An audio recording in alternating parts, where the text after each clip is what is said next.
What's going on, guys? So, I know I said for episode 100 of Min-Maxing for Fun and Profit, I was going to do Mahariel in 2E. I think both owing to the fact that there's new Secrets of Magic shenanigans going on, and truthfully, despite playing Mahariel as a Magus in 2nd edition in this playtest, it doesn't quite feel like the right fit. So instead, I'm just going to run through the playtest Magus, next week playtest Summoner, and then for 102, I suppose, I will remake my first ever character in Pathfinder 2nd edition.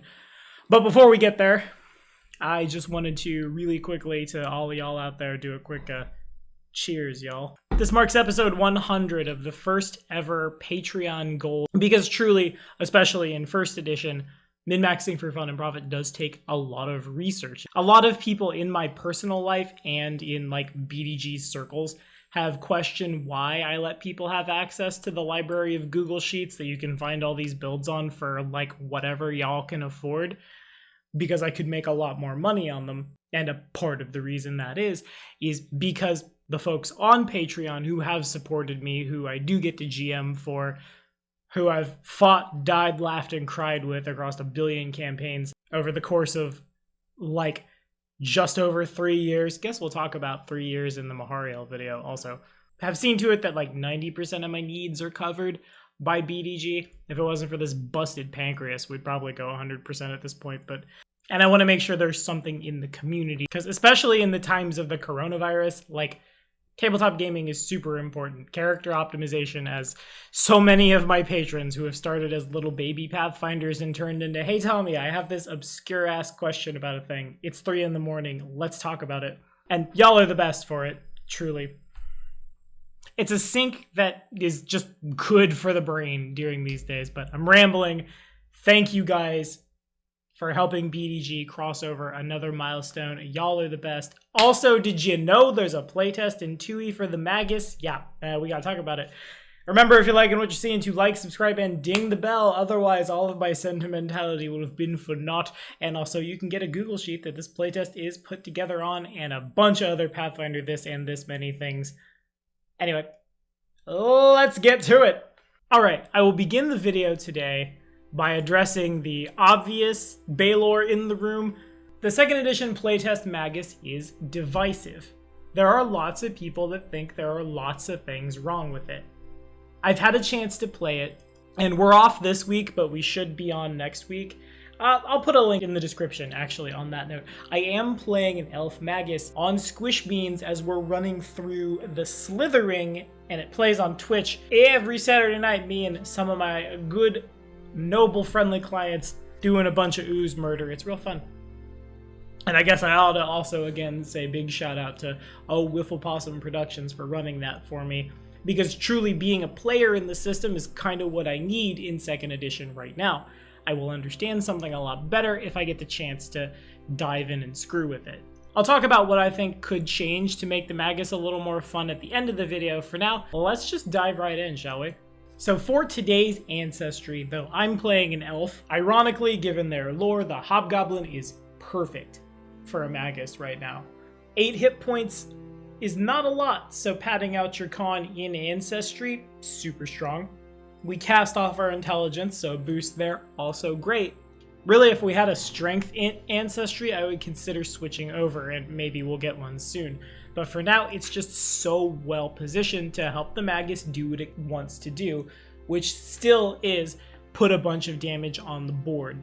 Our heritage today will be the Tiefling, partially because, if I'm honest, I don't really much care for any of the Hobgoblin feats, and partially because the Tiefling does have some things that the Magus likes. Our synthesis will be Slide Casting. If I'm honest, I think this one stands out by leaps and bounds compared to the other two. Shooting Star just kind of feels bad, and you could just be an Eldritch Archer for better effect, in my opinion. Given that the bow cannot deliver the Shocking Grasp, not so good. Sustaining Steel seems fine, and temp HP is something that has classically helped the Magi out a lot, but we have that in spells now. Adding the extra doesn't really do anything for us, especially as we level up more and get like Vampiric Touch. Temporary HP doesn't stack, so it's a little redundant. Slide casting helps fix one of the playtest Magus' biggest problems, that is to say, the action economy is far from in its favor. After you use Striking Spell and start casting a spell that takes 1 action or more to cast, you can stride or step as part of that cast a spell activity. You choose whether to move before or after the other parts of casting the spell. Disrupting the movement does not disrupt the spell, and disrupting the spell does not disrupt the movement. You can stride or step only if you're storing your spell in a one-handed weapon or your body, and only if you have your other hand free. Since Striking Spell is a free action that happens when we presumably spend 2 actions to cast a spell and then 1 action to strike, oftentimes we're kinda just not having an explosive first turn because we're stuck in the back. This helps us keep positioning on the battlefield. This helps us in first edition terms 5-foot step and pass to make sure we're in a flank, to make sure that our strike does crit so we can get that free crit with our spell. At first that doesn't seem the best, but remember, it's pretty easy to get a critical hit in Pathfinder 2nd edition. You just gotta roll 10 over that AC. Provided you aren't fighting some gargantuan boss monster thing, you're probably gonna get there. For our ability scores, bump our strength to 18, our dexterity to 10, con to 14, int to 16, wisdom and charisma both to 10. Anyway, let's hit the class feats, shall we? Our first one at 2nd level, struggled on this one for a little while. Truthfully, we could have probably done an archetype here, but I think cantrip expansion is quite good for the Magus. Getting 2 additional cantrips each day gets us versatility in a world where cantrips are, much like the Warlock, are bread and butter. They shout Eldritch Blast, we shout, in my opinion, Telekinetic Projectile. But if you bump into something that doesn't like acid or fire or something like that, this gives you that flexibility, which is huge. At level 4, something else we're taking really to just help the action economy and our own damage, Bespell Strikes. As a free action, if your most recent action was to cast a non-cantrip spell, you siphon spell energy into one weapon you're wielding. Until the end of your turn, the weapon deals an extra 1d6 damage of a type depending on the school of spell you just cast. You can choose to put the spell energy into your body instead of a weapon, conferring the damage on your unarmed attacks. We're not worried about that. A lot of times this will just be an extra 1d6 negative damage from like the false life that we absolutely had to cast. If we can throw down something a creature is vulnerable to, this helps the rich get richer, and since we almost never will strike twice in a round, helps our damage keep up with everybody else. At level 6, Martial Caster gives us another thing the Magus is lacking, and I think it's a little unfair for them: extra spell slots. 1 less than everybody else is not that big balancing saving thing that we think it is, especially when things like wizard fighters are basically as competitive as a Magus is right now. This feat is kind of like our basic Magus spellcasting, I guess. You get 2 first level spell slots, but you can prep only Fleet, Step, Jump, Mage Armor, Magic Weapon, or True Strike, which are all automatically added into your spellbook, and that feels real bad if you took any of these. When you cast 4th level Magus spells, you get Resist Energy, Spider Climb, and Water Breathing. When you can cast 5th spells, you get Feet to Fins and Haste. At 6th, you get Fly and Freedom of Movement, which is nice. It saves us some like staple spells, but one wonders if we couldn't have those spell slots anyway. One further wonders, since it's pretty easy to find scrolls to jam in a spellbook, if this is even a necessary feat. As it stands now, though, seems really important. Level 8, Runic Impression. Grabbing you the Runic Impression battle spell so we can put Flaming on our sword when we need to, so we can put Frost on our sword when we need to, so on and so forth. 1 strike means we need to put as many d6 on that strike as we can. Less spells mean we need to find a way to be as versatile as we can. At level 10, Cascading Ray looked cool, but the map is bad for us. Portal Slide. As a free action, when you begin casting a spell altered by Striking Spell from a spell slot, rather than striding or stepping, you teleport up to half your speed to a clear space you can see. This doesn't trigger reactions. If you would bring another creature with you, the spell is lost. Part of the reason we didn't take a familiar.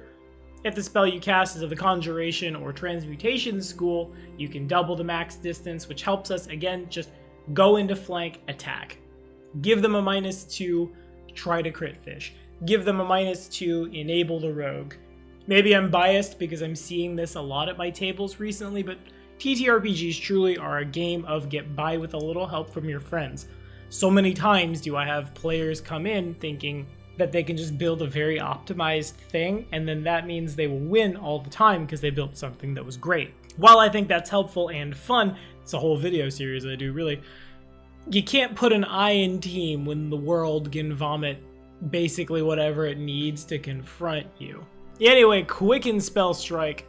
Once per day you can use Striking Spell. If the next action is to cast a spell that you're going to put in your body or weapon, you reduce the number of actions by 1, again just helping the action economy. Then Hasted Assault, so we can haste ourselves with a focus point rather than our limited spell slots. This one kind of assumes there are no other casters in the squad. School Shroud is next at level 16. As a free action, if your most recent action was to cast a non-cantrip spell and you don't want to bespell a weapon, your spell has a powerful after effect, briefly granting you the effects of a certain spell depending on the school of the spell you cast.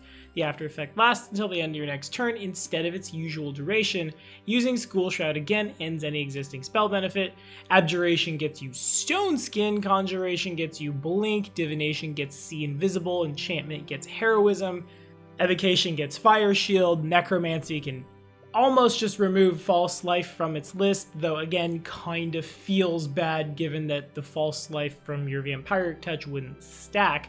I guess if you find a way to cast Harm, if you have like a Cleric dip someplace, which I guess you could for more spell slots, drop like Cantrip Expansion, Runic Impression, Portal Slide. I don't know. Transmutation gets Fleet Step, Illusion gets Invisibility. Free, powerful magic, super good. At 18th, Second Chance Strike. Whenever you discharge a spell from Striking Spell, if the target takes no effect from a crit success, or failed spell attack roll, immunity, so on and so forth, the spell isn't discharged and you can discharge it again with a later strike. You gotta get rid of it before the end of your next turn though, which you probably can when you just immediately attack again and then have 2 actions to do whatever the heck you want. Then Supreme Spell Strike for a free strike at the end of the spell strike. Eventually, you get pretty cool. Eventually, it feels like the first edition Magus, but after playing it, I feel like I'm just not doing nearly as much in combat as like the double slicing fighter or the monk. Now granted, we're fighting oozes, so there aren't a lot of crits going on, but I don't know. It both feels like it could use a little power boost, and I'm getting ahead of myself. We'll talk about that in a moment. Ancestry Feats. Our Tiefling is Grim Spawn for a free diehard. Okay, guess I will do a mild ramble here. Owing to the fact that we only have 8 hit points per level, and we usually don't have the action economy to raise a shield, I feel like we're gonna spend some time doing push-ups on the playtest Magus if the bad guys come after us a lot. Hedging our bets is pretty damn useful. Nimble Hooves with Fleet later on means we can move a little faster when we're doing our spell slidey shenanigans. Tight corners may be a little difficult, but they always were, and that's kind of part of the reason we're portal sliding. And also Fiendish Wings, because I'm betting if you want to slide up, there will always be space for you, whereas left and right, maybe not so much. Fiend's Door, because of 1-a-day dim door, again, just helps us not tax out our spell slots. Then Relentless Wings for Wings Forever and Ever. For our general feats, Armor Proficiency, because we ain't got no dex, get to Heavy Armor, get to Bulwark, pretend you're an Eldritch Knight. Then Fleet to go even faster, Toughness to be tougher, Incredible Initiative for better bonks, then Canny Acumen for a worse save, our Reflex. Not a lot of spells to talk about today, but 4 pretty important ones do exist, so I'm going to touch on them real quick before I talk about what the Magus needs fixing on, I think. What I think is probably our bread and butter spell, Telekinetic Projectile. For 2 actions, you hurl a loose unattended object that is within range and has 1 bulk or less at the target. Make a spell attack roll against the target. If you hit, you do bludgeoning, piercing, or slashing damage as appropriate for the object you hurled, equal to 1d6 plus spellcasting modifier. Crit success, double damage, success, full damage, heighten +1 for 1d6. This allows us essentially to have 1 attack. Kind of feels again like Vital Strike. You're adding 2 ability score mods. So Vital Strike for barbarians, I guess. And just as many d6 from things as possible. Also, the Thor flavor is weird, but I kind of like it. False Life and Vampiric Touch will be our big spells later on, especially to keep us standing.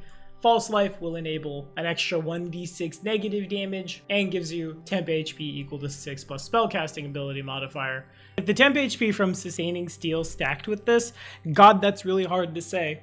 This could be even shinier, but as it stands, since this is pretty darn good, it's why I don't take Sustaining Steel. We can just pop it on our own. Vampiric Touch, kind of samesies, except for 2 actions. It's spell level 3, 6d6 negative damage, temp HP equal to half the damage they take. Basic Fort Save and Heighten does more, do damage to them, generally speaking, get around resistances and things.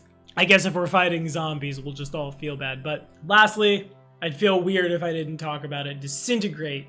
So often am I so happy as a 1E Magus just Shocking Grasp and Swing, because that'll do a lot of damage, probably enough to disintegrate somebody. It'd feel weird if we didn't talk about it here. The spell attack does 12d10 damage, and in Basic Fort Save, on a crit, treat the save result as 1 degree worse, which is something the Magus can pull off a little easier if he's critting with his weapon as well. Feels pretty good when that's doubled. And of course, Object Destruction, super good as well. Okay, before we go, there are some things I think could change about the Magus for the better as it runs forward into Secrets of Magic. First and foremost, the synthesis being restricted to certain weapons is just not great. Because you're almost always just attacking once, at least in early level play as it stands right now, being relegated to something that is one-handed feels like we're being cheated compared to the rogue who's dumped his entire bag of d6 on the table and is Scrooge McDucking in them on the table. I might feel a little differently about this if they individually were more powerful. If you could teleport from jump with slide casting. If Sustaining Steel started out giving you HP, not temp HP, or if the temp HP could possibly stack.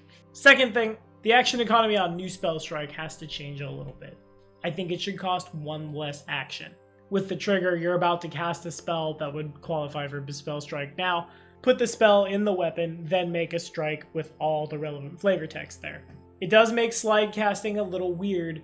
You might have to play with that a little bit, but the Magus lacking a third action right now means the Magus never has a chance to raise a shield, to cast shield, to recall knowledge even. The intelligence-based caster would really like to do that, but right now is just so laser focused that they are taxed too hard. Remember how very easy it is to die in Pathfinder 2nd Edition if something crits you a lot. Not only will your shield eat some damage, it also helps raise your armor class, preventing this scenario from happening. Last, I think the Magus should have the same amount of spell slots as any other caster, including access to 10th level spells. So rarely do we get into games where 10th level magic is coming down anyway, I don't think we should deprive any spellcaster of it. And also, an extra spell slot or 2 doesn't really change the balance of things, at least when we're trying to make the Magus not outshine like the fighter. The fighter's the only person who's going legendary with weapons right now. That alone is almost enough to outshine the Magus on the battlefield, to say nothing of folks who can more easily 2-weapon fighting, folks who are raging, folks who have other buffs to pad their damage out as well, but can attack more than once. I think they're still pulling pretty far ahead here, especially when you consider in the 3-action economy how much any caster kind of already felt like a Magus. 2 actions, cast Shocking Grasp, 1 action, strike. It almost feels in this regard that the Magus is worse at being a Magus than other casters. Other than that though, I think it's a great start. I am happy to see it. I am enjoying playing it. What do y'all think? Have we got a chance to put this one to the table? Have we rolled it up? What are we thinking? Let me know in the comments. And again, thank you all so much for helping me do what I love to do for so long. Next week, we're talking about the Summoner. I'll see y'all then.